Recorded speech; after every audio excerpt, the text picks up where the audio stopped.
नमस्कार। HNN 24x7 में आपका स्वागत है और मैं आपके साथ प्रिया बिस्ट। बुलेटिन की शुरुआत करेंगे इस वक्त की बड़ी खबर के साथ। इस वक्त की बड़ी खबर कानपुर से सामने आ रही है, जहां गैंगस्टर मामले में इरफान सोलंकी की जमानत अर्जी पर सुनवाई होनी है। आज इलाहाबाद हाईकोर्ट में सुनाई का फैसला। बड़ी खबर आपको बताई जा रही है, जहां भाई और सह अभियुक्त की जमानत अर्जी पर कल फैसला होगा। 2 सितंबर को सुनवाई के बाद हाईकोर्ट ने फैसला रखा था सुरक्षित। तीनों की जमानत अर्जियों पर एक साथ सुनवाई होगी। 2022 को गैंगस्टर एक्ट के तहत दर्ज हुआ था केस। तत्कालीन इंस्पेक्टर अशोक कुमार दुबे ने एफआईआर दर्ज कराई थी। ये पूरा मामला आपको बताया जा रहा है, जहां आज सुनवाई होनी है इरफान सोलंकी। गैंगस्टर मामले में इरफान सोलंकी की जमानत अर्जी पर सुनवाई होगी। आज इलाहाबाद हाईकोर्ट फैसला सुनाएगा इसके ऊपर। इसी के साथ भाई और सह अभियुक्त की जमानत अर्जी पर कल को फैसला सुनाया जाएगा। बड़ी खबर आपको बताई जा रही है, जहां आज हाईकोर्ट में सुनाया जाएगा फैसला। गैंगस्टर मामले में इरफान सोलंकी की जमानत अर्जी पर आज सुनवाई होने वाली है। आपको बता दें कि 2 सितंबर को सुनवाई के बाद हाईकोर्ट ने फैसला सुरक्षित रखा था, जिस पर आज सुनवाई होनी है। आज फैसला सुनाया जाएगा। इसी के साथ इरफान सोलंकी और उसके सह अभियुक्त और इरफान सोलंकी के भाई की जमानत अर्जी पर कल फैसला आएगा। बड़ी खबर आपको बताई जा रही है, जहां तत्कालीन इंस्पेक्टर अशोक कुमार दुबे ने एफआईआर दर्ज कराई थी। 2022 को गैंगस्टर एक्ट के तहत ये पूरा केस दर्ज हुआ था। तीनों की जमानत अर्जियों पर एक साथ सुनवाई होगी। हाईकोर्ट ने फैसला सुरक्षित रखा है, जिसके चलते 2 सितंबर को सुनवाई के बाद हाईकोर्ट ने फैसला सुरक्षित रखा था और अब जमानत अर्जी पर सुनवाई होने वाली है। बड़ी खबर आपको बताई जा रही है, जहां तीनों की जमानत अर्जी पर एक साथ सुनवाई होने जाने वाली है। हाईकोर्ट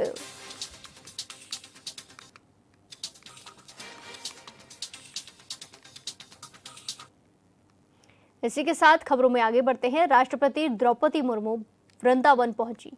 वृंदावन रोड स्टेशन पर प्रदेश के गन्ना विकास और चीनी मिल मंत्री चौधरी लक्ष्मी नारायण और मेयर विनोद अग्रवाल ने आगवानी की। राष्ट्रपति मुर्मू ने वीआईपी पार्किंग से गोल्फ कोर्ट पहुंचकर ठाकुर बाकी बिहारी मंदिर के दर्शन किए हैं।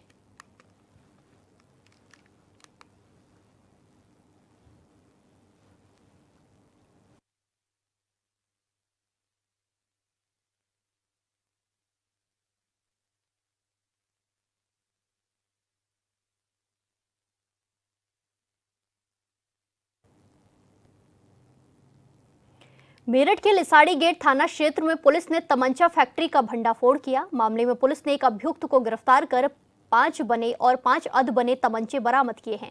बताया गया कि 2 अभियुक्त भागने में सफल हो गए हैं।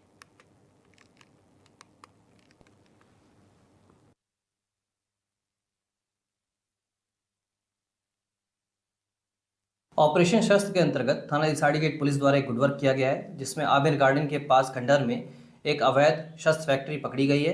यहाँ मौके से एक अभियुक्त जिसका नाम इरशाद है गिरफ्तार किया गया है तथा 2 अभियुक्त भागने में कामयाब हुए हैं, जिनके नाम कसमू और शाहबाज हैं। मौके से हमें 4 तमंचे, एक ड्रिल मशीन, लोहे की चादर, स्प्रिंग इत्यादि और सामान बरामद हुए हैं, जो कि तमंचा बनाने में उपयोग होते थे। इरशाद एक अभ्यस्त किस्म का अपराधी है। ये पूर्व में भी बुलंदशहर से तमंचा फैक्ट्री में जेल जा चुका है। बाकी दोनों अभियुक्तों के बारे में जानकारी की जा रही है। इन्हें पकड़ने के लिए पुलिस की 2 टीमें लगाई गई हैं।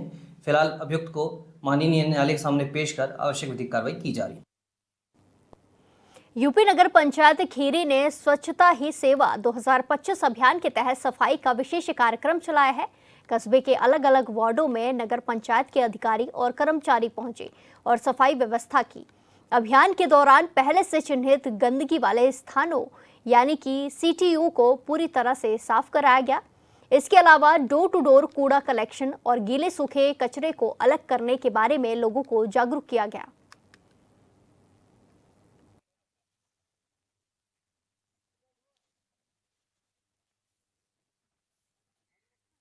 जी बताएं क्या चल रहा है इस समय। सरकार द्वारा जो सफाई अभियान चलाया जा रहा है, उसका हम लोग नगर पंचायत खीरी के समस्त कर्मचारी एवं अधिशासी अधिकारी हमारे और हमारी चेयरपर्सन महोदया के द्वारा पूरे कस्बे में सफाई अभियान चलाया जा रहा है। हर मंदिर पे, हर मस्जिद पे, हर जगह सफाई अभियान चला करके लोगों को जागरूक किया जा रहा है और हमारा कस्बा स्वच्छ रहे, इसके लिए हम तत्पर प्रयत्न भी करेंगे और अपने कस्बा वासियों से अनुरोध करते हैं कि हम अपने कस्बे को खुद जब तक नहीं लगेंगे तब तक जो है हमारा कस्बा साफ नहीं हो सकता। कब से अभियान चल रहा है? ये स्वच्छ अभियान चल रहा है हमारा 17 सितंबर से और 2 अक्टूबर तक चलेगा। प्रतापगढ़ की पूर्व देवसरा पुलिस ने 5 ड्रग्स की बिक्री खिलाफ बड़ी कार्रवाई करते हुए 2 तस्करों को गिरफ्तार किया है, जिनके कब्जे से 500 ग्राम से ज्यादा एमटी ड्रग्स बरामद की गई है, जिसकी कीमत करीब 5 करोड़ रुपए आंकी जा रही है।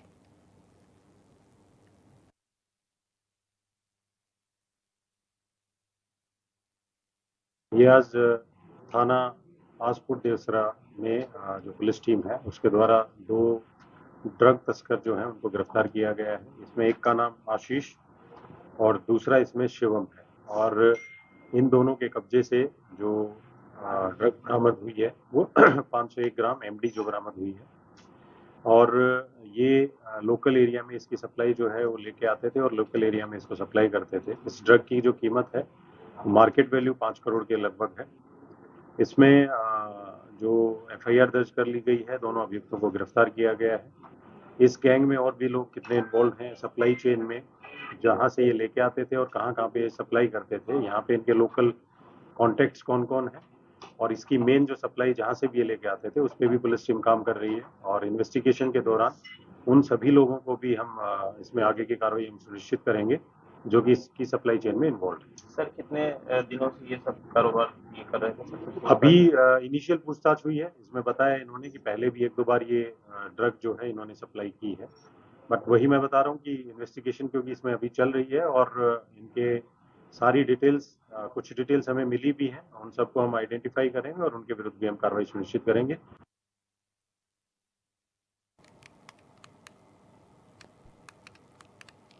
इसी के साथ खबरों में आगे बढ़ते हैं। 3 दिवसीय खेल महोत्सव का सांसद करण भूषण ने उद्घाटन किया। पत्रकारों से बातचीत में सांसद ने कहा कि पीएम मोदी ग्रामीण खेल प्रतिभाओं को बाहर लाने का विजन प्रधानमंत्री का फिट इंडिया का सपना है। कुश्ती को लेकर सांसद किशरगंज ने कहा कि वो खुद एक खिलाड़ी रह चुके हैं और पीएम मोदी भी खेल को महत्व और बढ़ावा दे रहे हैं।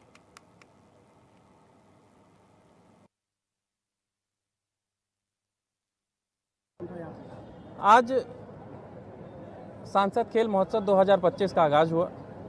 ये तरफगंज और वजीरगंज का आज यहाँ पे वो था प्रतिभाग था बच्चों का। आज 100 मीटर रेस, गटका और ये कबड्डी का आज शुरुआत हो रही है और इस बार करीबन सिर्फ तरफगंज ब्लॉक से करीब 10,000 बच्चे ने पार्टिसिपेट किया है और ये एक हमारे यशस्वी प्रधानमंत्री नरेंद्र मोदी जी का एक विजन है कि इस सांसद खेल महोत्सव के वजह से कुछ बच्चे, कुछ ग्रामीण खेल ये बाहर आए और एक अच्छा उचित मंच मिले सबको।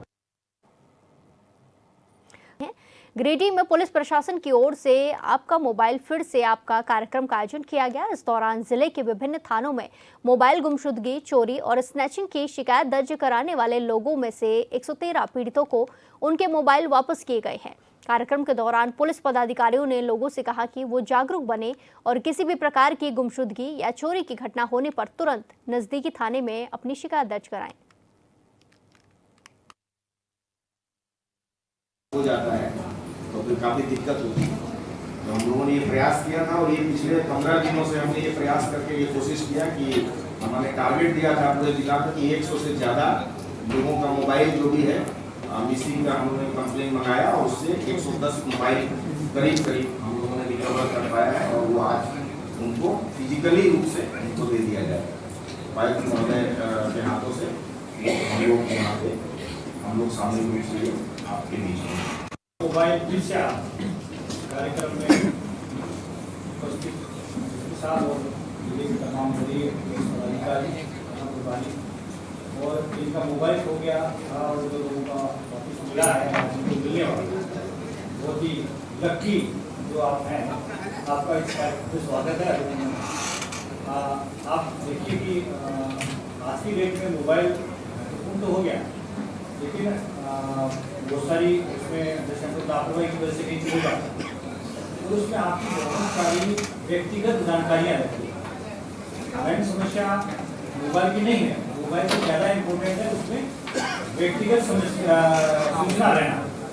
बहुत प्रकार की फोटोग्राफ आपके रहते हैं, बहुत प्रकार का आपका उसमें पासवर्ड और यूजर आईडी वगैरह रहता है, बैंक पासवर्ड्स रहते हैं, बैंक का यूपीआई रहता है, तो उसको दूसरा व्यक्ति जो है कि कभी भी पंजम्मा थाना क्षेत्र अंतर्गत मध्य विद्यालय चीताडीह में हुई चोरी की घटना का पुलिस ने खुलासा कर 3 आरोपियों को गिरफ्तार किया है।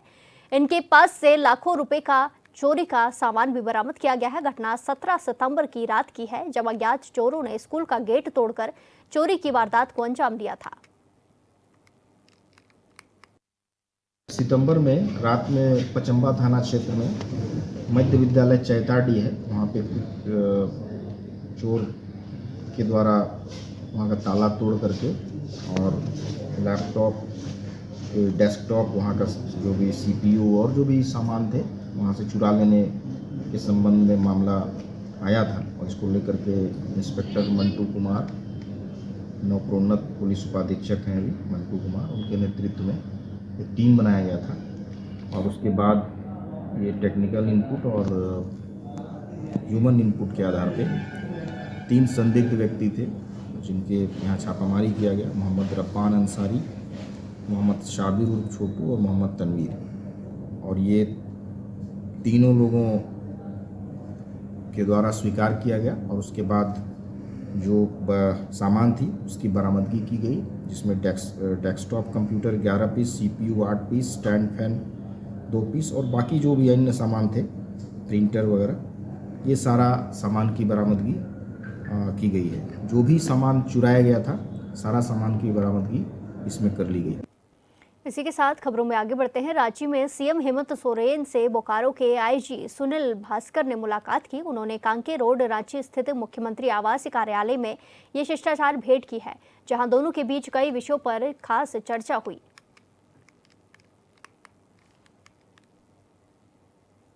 आज एचएनएन की टीम अरगोड़ा दुर्गा पूजा पंडाल पहुंची, जहां अरगोड़ा पंडाल इस बार अपना 58वां साल मनाने रहा है। इस बार पंडाल लाइब्रेरी की थीम पर आधारित है, जहां आपको एक से बढ़कर एक बुक और इतिहास के बारे में देखने को मिलेगा। आयोजकों का कहना है कि इस दौर में लोग इतिहास को पढ़ना और जानना भूल चुके हैं, इसलिए इस थीम के माध्यम से लोगों में जागरूकता लाना चाहते हैं। आज शारदीय नवरात्रा का चौथा दिन है और हम आपको वादा किए थे कि हर तरफ हम हर प्लेटफॉर्म के माध्यम से, एचएनएन प्लेटफॉर्म के माध्यम से हर पंडालों का भ्रमण कराएंगे।